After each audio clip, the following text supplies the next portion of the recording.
कुछ शक नहीं कि मुनाफिक लोग दोज़ख के सबसे निचले दर्जे में होंगे और तुम उनका किसी को मददगार न पाओगे।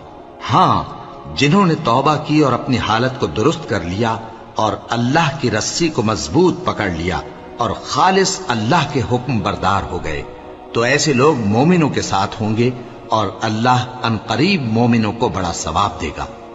अगर तुम लोग अल्लाह के शुक्रगुजार हो और उस पर ईमान ले आओ तो अल्लाह तुमको अजाब देकर क्या करेगा, और अल्लाह तो कद्र शनास है, दाना है। अल्लाह इस बात को पसंद नहीं फरमाता कि कोई किसी को आलानिया बुरा कहे मगर वो जो मजलूम हो, और अल्लाह सब कुछ सुनता है, जानता है। अगर तुम लोग भलाई खुल्लम खुल्ला करोगे या छुपाकर या बुराई से दरगुजर करोगे तो अल्लाह भी मुआफ करने वाला है, साहिब कुदरत है। जो लोग अल्लाह से और उसके पैगंबरों से कुफ्र करते हैं और अल्लाह और उसके